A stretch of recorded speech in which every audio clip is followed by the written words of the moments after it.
Hello, everybody. Welcome back. If you're a returning viewer, please comment how you've been doing in the last few months. It's been a while. If you're new, then comment as well and say hi. Thank you. Today, I want to talk about Wartales. I recently completed the game.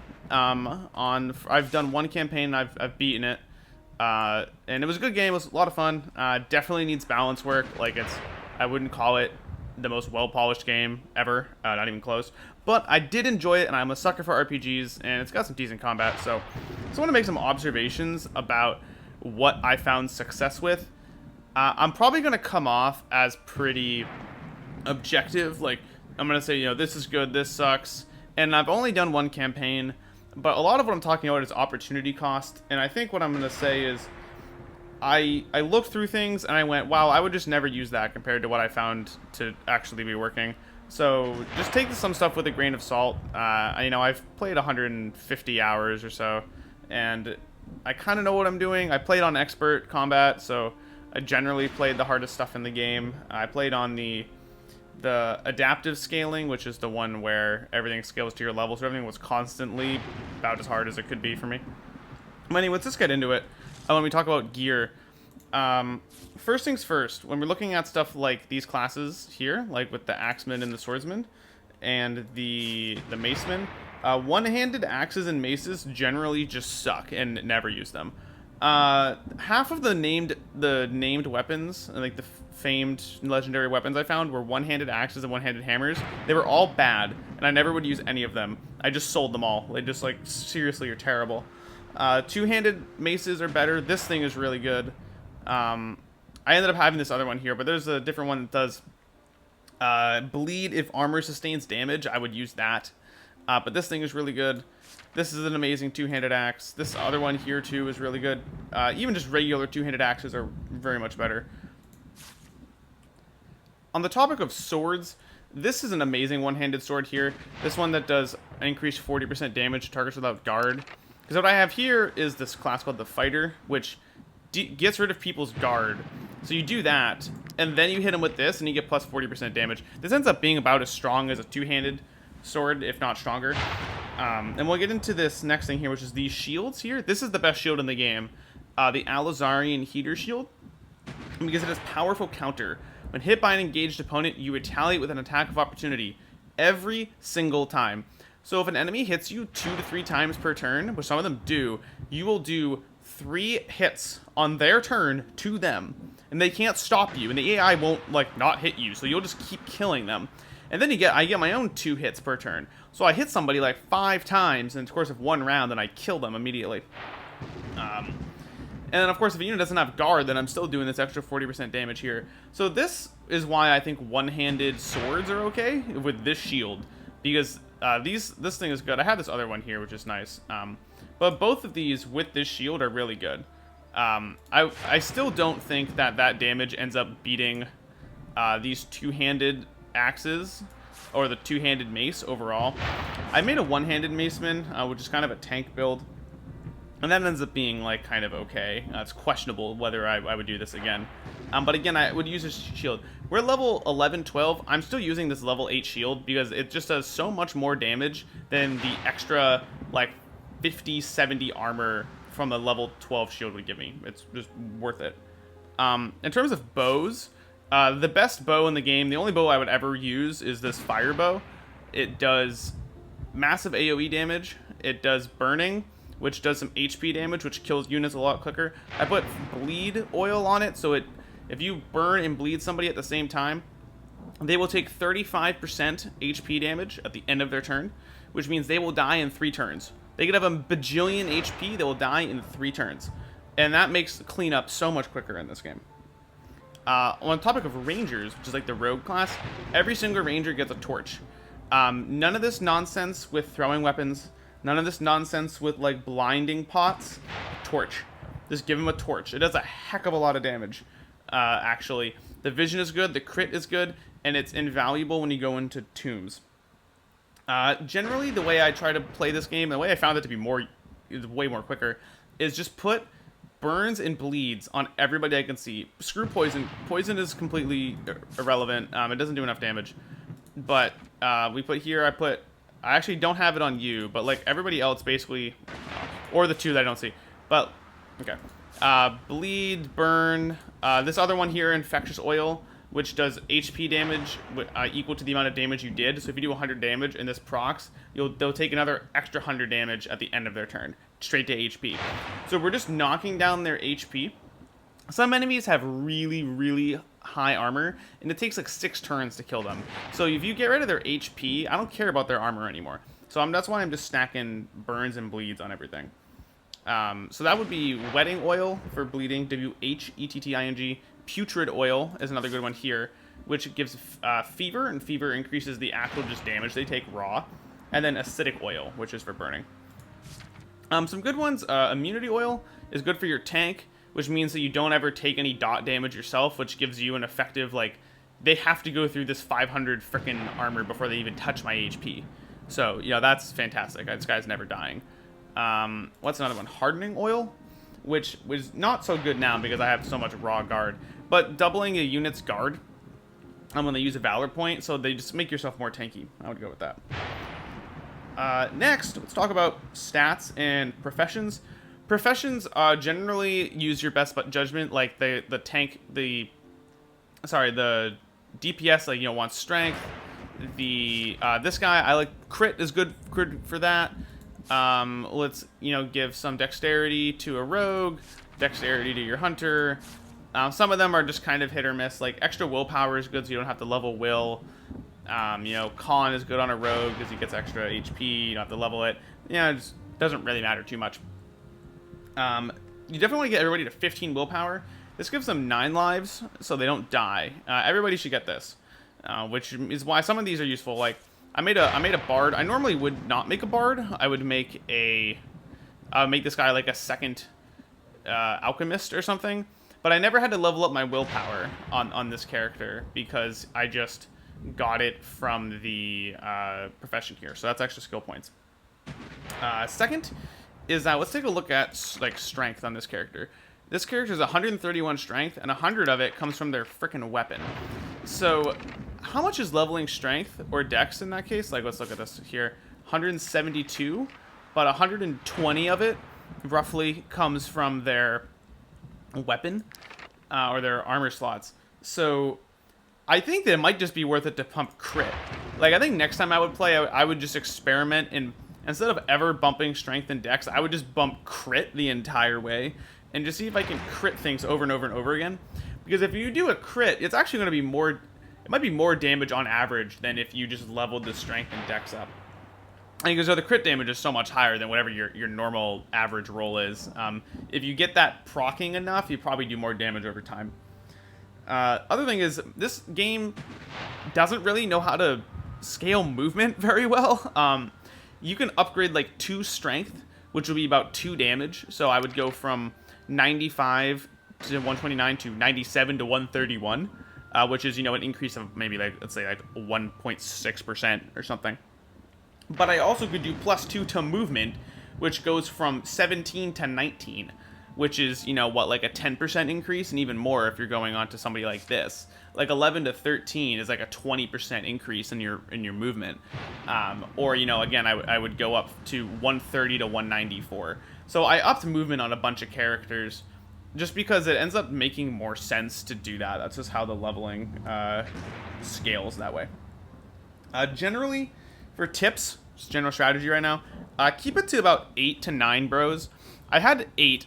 This 9th one I got was this 3rd assassin because I unlocked this class here and I wanted to see how good it was. Once I started, I also got a 10th person, but then the enemy parties got way too large and I realized I didn't actually want to fight enemies that long, and the guy was using a one-handed axe, so he just didn't do anything and I just nixed him. Probably stick to 8. 9 is fine. Don't ever hire any animals. I don't care about animals.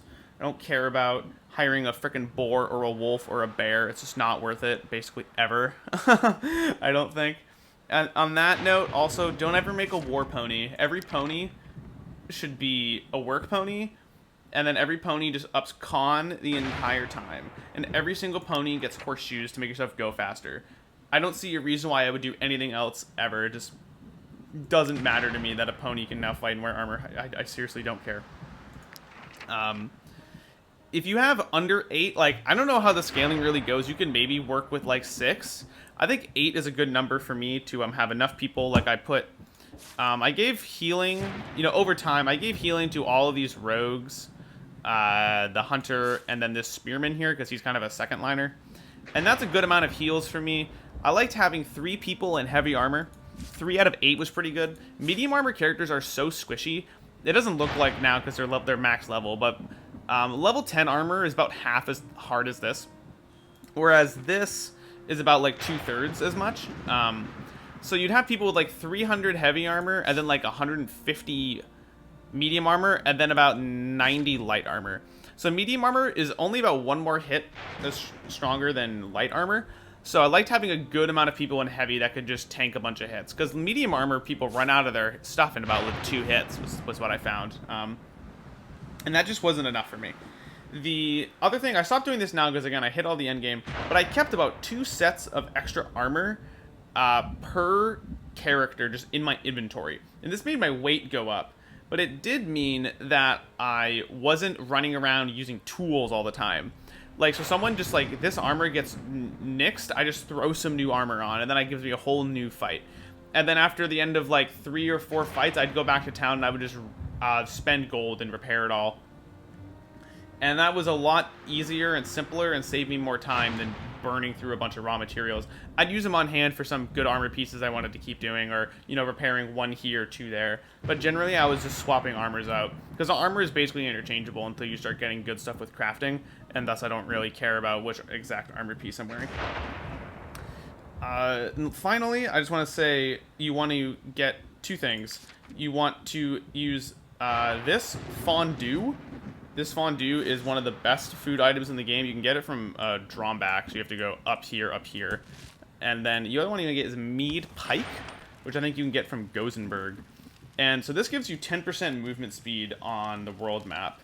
And Mead Pike gets you like 10% run speed, I think it is.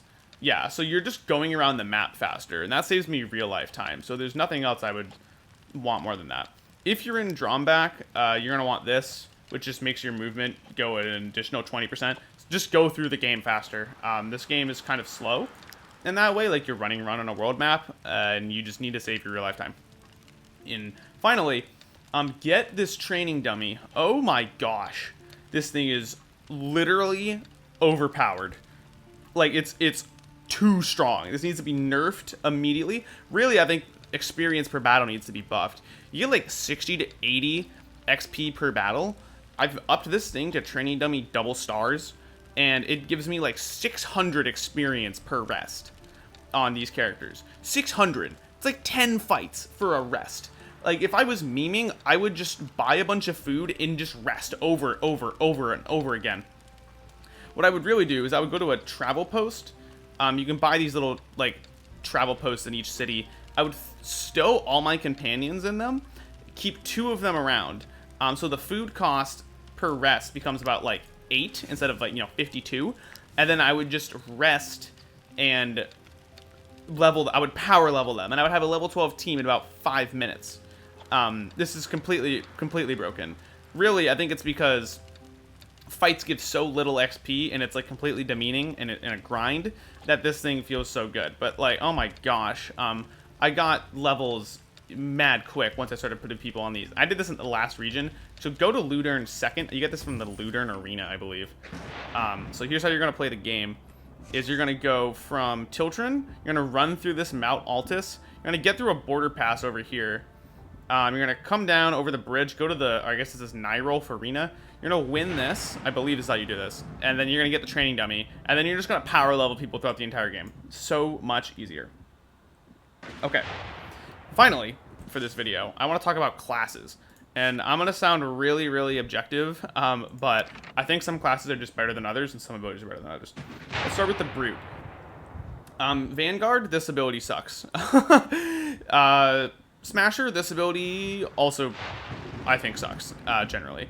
Destroyer is the best of the 4. This one is one you unlock later. It looks fine. I haven't actually tried it. I haven't tried any other ones, but This just looks really good, and it's because of opportunity cost. Weakening means this is units will do half damage. This is so good for reducing damage in the game and making people more tanky. You can upgrade this and give vulnerability as well, which makes something have the next hit be a guaranteed crit. So you can kill enemies really, really quick, and you can tank really, really well. And this gives heavy armor. This stuff is both medium armor, which is why I think they're really bad. If you're thinking about it, again, earlier I said you want to have 3 heavy armors on your team of 8. There's only 3 classes that can actually wear heavy armor. Is the Brute, the Swordmaster, or the Swordsman, and then the Warrior. And I'm going to get to it, but basically the Warrior is always going to want medium armor. So then this guy's either can be heavy or medium. So this one's generally going to have to lean towards being your heavy armor guy if you need one. So that's why I think Destroyer is best. This is an amazing thing. Cruelty, damage increased by units against 1 debuff. Here's what you do. You just debuff them with this, and then you get plus 20% damage for 3 rounds. Like, easy cap, you know, to kill them. This is a great ability. And getting deflection every 2 hits. If you're tanking, you're going to get hit a lot. So you're going to keep proccing deflection, which saves you a whole bunch of armor and tools. This is really good as well. I like this. I would use either one of these. I would never use this. I would never use this as well. Anything else about Brute? Yeah, you could do them for tank or DPS. I think either one of these is fine. Next is Swordmaster. Protector, this is straight up garbage. Never use this. Duelist is mediocre, but it loses to these two. Destabilization, getting units to not have guard means that you can kill them probably like 8 times as fast against some of the really tanky units. So I always, every single game, would want to have one of these units. Again, another heavy armored unit. Swordmaster is probably like top tier DPS. I would love to make one of these. I just didn't have enough Swordmasters that were any good that I found. So I would use this though. This is really excellent. We go through. This is one of the best abilities in the game. This is probably OP. Making you immune to bleeding, poison, and burning. And if you upgrade it, you actually get extra damage every time. So this unit becomes a 1-man army. And that is super amazing. Next is the Warrior. This, here's how we're going to go through this. Sentinel. I saw people, I looked right before I made this video about things on Reddit. People said Sentinel is good. This sucks. Never use this. I don't care if you upgrade it. Again, it's opportunity cost. I saw someone was like, yeah, I made all 30 of my units go faster. Don't have 30 units in this game, first off, please. But second, it's 2 things, and you're just losing out to better abilities. Barbarian also sucks. You do triple damage to 1 target, which is actually but only if their health is higher than yours, which is not as good as this, which is just 3 attacks to a target all the time. So you basically do 1 thing with 3 damage, which is 1 times 3x, or this is 3 times 1x. So 3 times 1x is better than this, because this has a qualifier on it that doesn't always proc. This always procs. So never, ever, ever pick this. Always pick Rampage. Rampage is really good. I liked Executioner better. Once this goes, this does a whole bunch of damage for AoEs. And once you go up this, you do extra Valor points, more damage on the first attack of each fight, and then this shout. So you run up to people, you shout them to all come in next to you. They get closer, they get a 30% damage increase debuff, and then you attack them over and over and over and over and over again, and you kill like 3 enemies per turn, like instantly.